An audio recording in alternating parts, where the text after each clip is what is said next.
Bismillahirrohmanirrohim.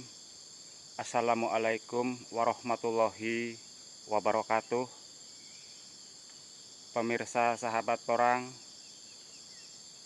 jumpa lagi dengan saya.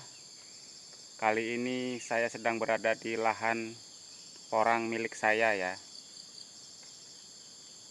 Pemirsa, di sini saya ingin menjelaskan sedikit tentang tanaman porang. Di satu lahan tanaman porang yang sedang dorman, apakah dimungkinkan akan muncul tunas-tunas yang baru? Di sini saya akan jelaskan, karena kemungkinan munculnya tunas yang baru di tanaman porang di satu lahan yang sedang dorman itu sangat dimungkinkan dan bisa saja mungkin terjadi di lahan porang tanaman milik pemirsa. Baiklah, kita mulai saja penjelasannya. Ikuti, simak sampai selesai. Mari.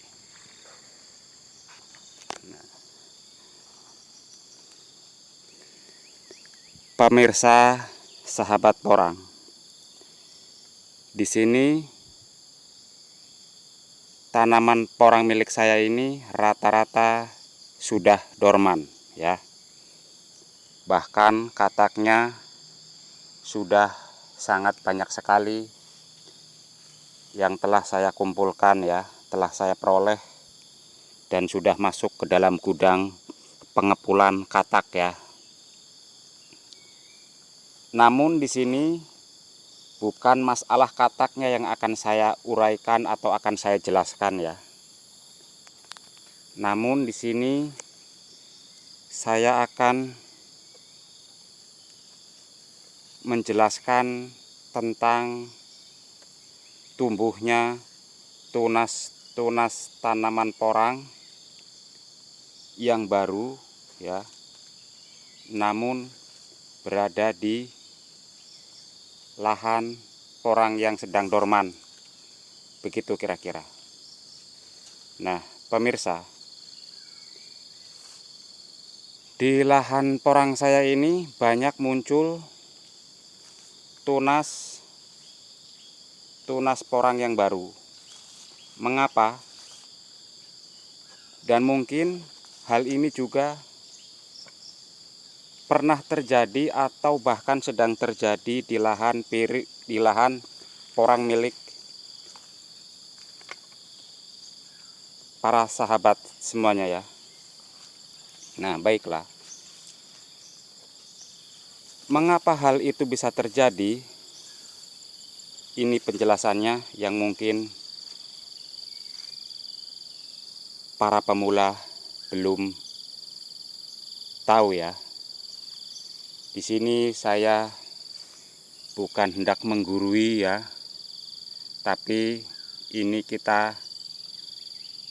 saya bermaksud hanya untuk berbagi pengalaman saja ya. Jadi berbagi pengalaman sesuai dengan apa yang saya alami ya.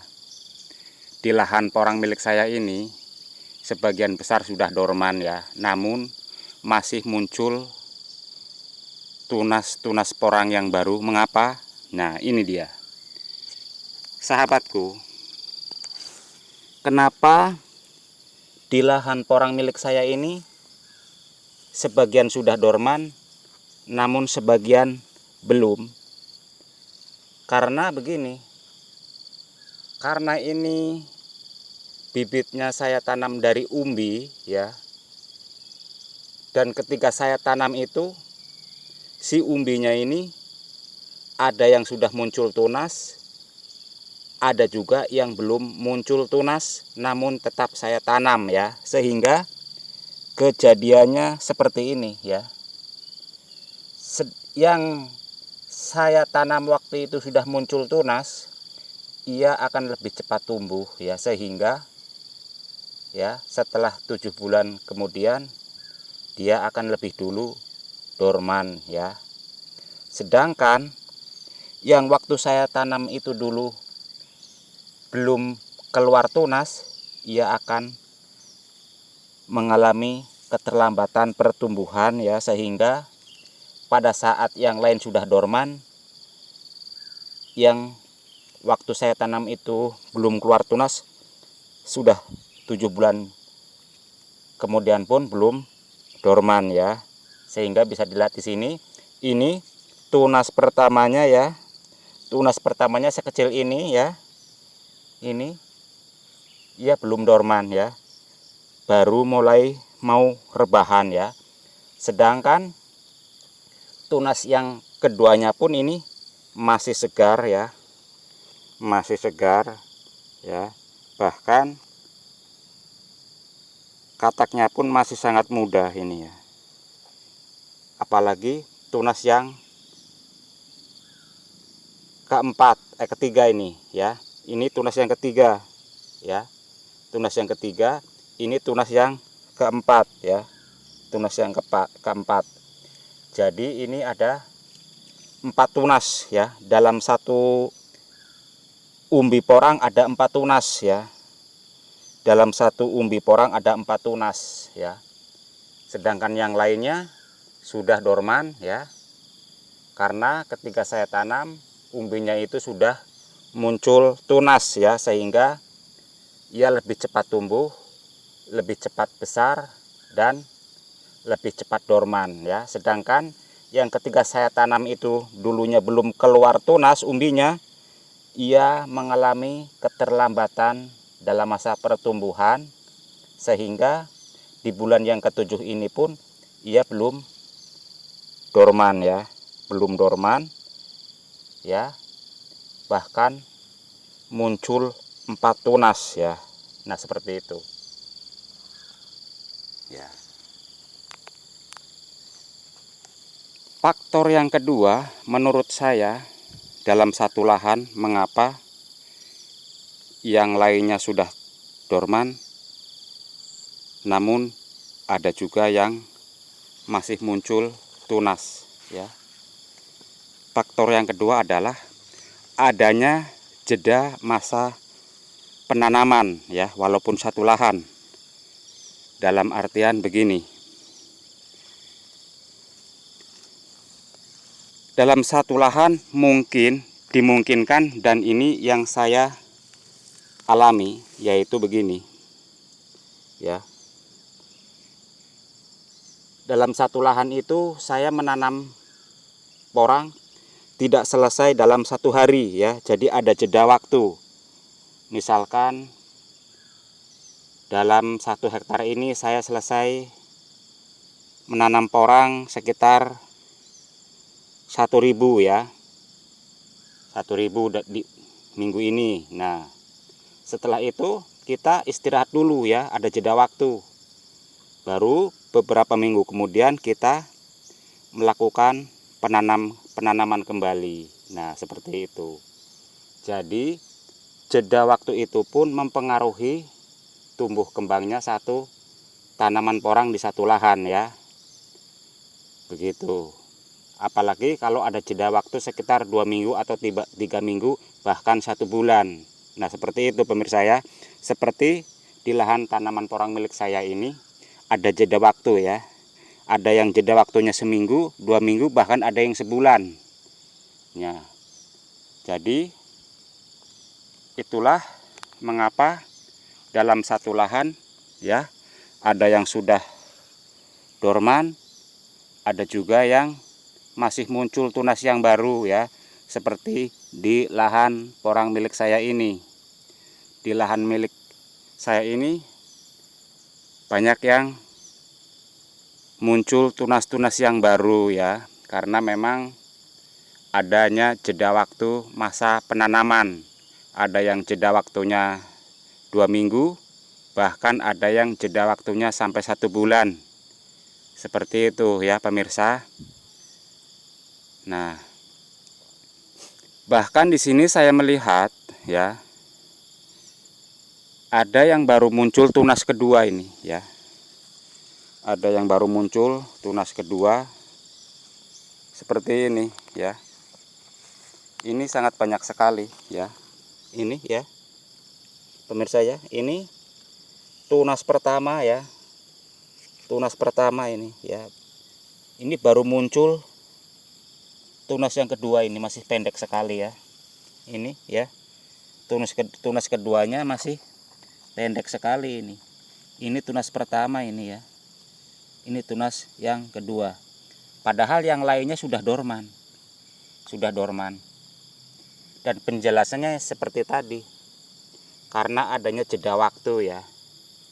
Jeda waktu ada yang sampai 1 bulan ya. Ada yang 1 bulan saya tanam ya. Jadi jeda waktu atau perbedaan waktu dalam satu lahan itu memungkinkan kenapa yang lainnya sudah dorman namun masih ada tanaman porang yang masih muncul tunas-tunas yang baru. Jadi disitulah penjelasannya ya. Karena adanya jeda waktu masa penanaman ya. Ini seperti ini ya. Seperti ini.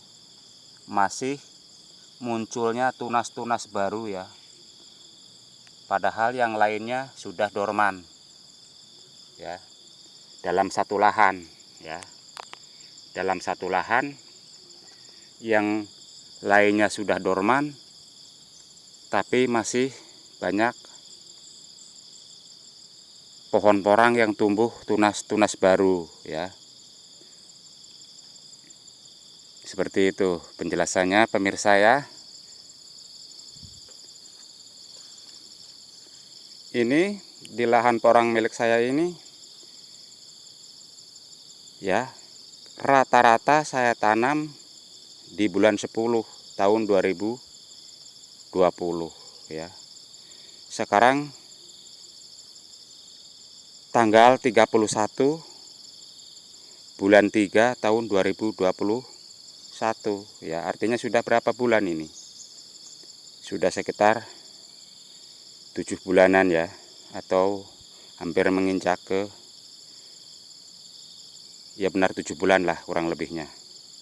Tapi di sini ya sebagian tanaman porang milik saya ini sudah dorman dan sebagian lagi masih muncul tunas yang baru ya, karena memang adanya jeda waktu masa penanaman ya, atau jarak waktu penanaman ya, sehingga di sini bisa dilihat ya pemirsa, banyak sekali pohon porang milik saya ini muncul tunas-tunas yang baru ini. Padahal ya sebagian sudah dorman, bahkan ini pun ya sudah menjelang dorman ini ya. Ini tunas pertamanya sudah menjelang dorman ya. Sudah menjelang dorman, tunas pertamanya sekecil ini ya. Ini masih ada kataknya ya, ini. Namun ini masih muncul tunas yang baru ya. Tunas yang baru ini. Sedangkan sebagian lagi sudah dorman ya. Itu dikarenakan faktor yang ke-1 adalah ditanam dari bibit umbi ya. Dan ketika ditanam sebagian sudah ada yang keluar tunas dan sebagian lagi ketika ditanam belum keluar tunas. Sehingga itu pun mempengaruhi ya kecepatan daripada tumbuh kembangnya satu tanaman porang ya. Dimana yang ketika ditanam itu sudah keluar tunas ya, maka 7 bulan kemudian ya sudah dorman di tunas yang pertama ya. Dan yang ketika ditanam 7 bulan yang lalu itu belum keluar tunas, maka ia sebagian masih tunas yang pertama ini baru menjelang dorman ya, dan sebagian masih juga keluar tunas yang baru ya, seperti itu. Jadi di sini patut diperhatikan dalam satu lahan apabila ada jeda waktu masa penanaman, maka dimungkinkan akan adanya jeda waktu masa dorman di situ, pemirsa ya. Jadi masa penanaman itu sangat menentukan dorman atau tidaknya satu tanaman porang ya. Jadi apabila pemirsa ingin masa dormannya itu istilahnya sekaligus atau sama ya, maka selesaikanlah masa penanaman tersebut dalam jangka waktu yang tidak terlalu lama jedahnya ya. Dan usahakan setiap umbi yang akan ditanam itu sudah pasti ya, sudah bertunas ya. Pastikan bahwa umbi yang akan ditanam itu sudah keluar tunas ya. Jangan ada yang seperti ini, yang satu sudah keluar tunas, yang satu lagi belum ya. Jadi itu sangat menentukan ya. Dan usahakan pula ya, kedalaman penanaman umbi juga sangat menentukan ya. Biasanya pemirsa ya, apabila kita menanam umbi porang terlalu dalam, itu juga akan mempengaruhi kecepatan daripada tumbuhnya satu tunas pohon porang seperti itu. Apabila terlalu dalam kita menanam umbi porang, maka tunas yang akan muncul ke permukaan pun akan terlambat ya. Sedangkan yang ditanam tidak terlalu dalam, biasanya ia akan lebih cepat muncul ke permukaan. Seperti itu pemirsa ya. Jadi perhatikan juga kedalaman masa penanaman umbi porang ya, jangan terlalu dalam. Karena terlalu dalam juga sangat mempengaruhi kecepatan daripada munculnya satu tunas ke permukaan. Seperti itu pemirsa ya. Jadi patut diperhatikan kedalaman dan masa penanamannya. Dan juga perlu diperhatikan, harus sudah dipastikan bahwa umbi yang akan ditanam itu sudah muncul tunas, sehingga itu bisa memastikan bahwa umbi yang akan kita tanam itu kepastian tumbuhnya itu sudah bisa dipastikan. Seperti itu kira-kira pemirsa ya. Nah, jadi inilah penjelasan mengapa ya dalam satu lahan tanaman porang yang sudah dorman, mengapa dan kenapa masih ada muncul tunas-tunas baru di lahan yang sedang dorman. Seperti itu kira-kira pemirsa. Nah,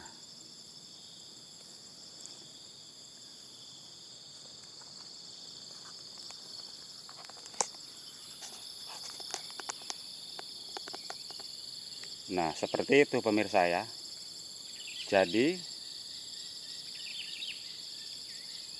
jeda waktu penanaman dalam satu lahan tanaman porang sangat mempengaruhi tumbuh kembangnya si tanaman porang ya. Dan munculnya tunas di satu umbi yang akan kita tanam juga sangat penting kita perhatikan ya. Jadi pastikan dulu bahwa umbi porang yang akan ditanam sudah muncul tunas ya, karena itu sangat mempengaruhi kecepatan tumbuh kembangnya si tunas itu muncul ke permukaan ya. Seperti itu pemirsa ya. Jadi perhatikanlah hal tersebut.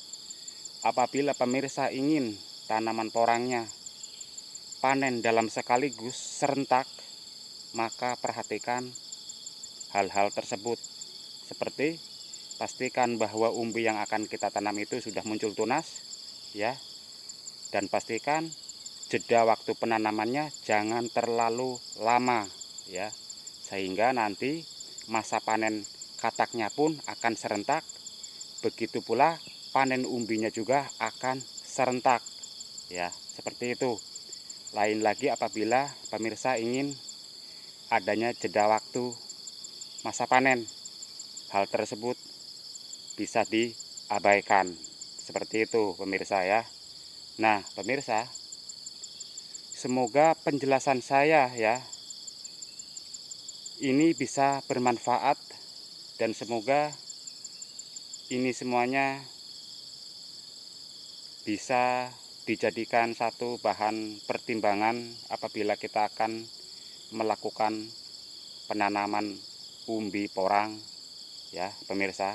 Jadi di sini saya bukan ingin menggurui ya sebenarnya, tapi berbagi pengalaman karena ini hal seperti ini sering terjadi ya di lahan porang milik saya ini. Jadi ini adalah pengalaman saya yang saya ceritakan ini. Semoga ini bisa menjadi bahan satu ya pemikiran ya, agar bisa diambil yang baik dan buang jauh-jauh yang buruk ya. Ambil yang baik-baiknya saja ya pemirsa ya. Terima kasih atas perhatiannya. Assalamualaikum warahmatullahi wabarakatuh. Semoga pemirsa sahabat porang semuanya dalam keadaan sehat semuanya, dan rezekinya selalu muncul dari mana saja ya. Terima kasih. Assalamualaikum warahmatullahi wabarakatuh.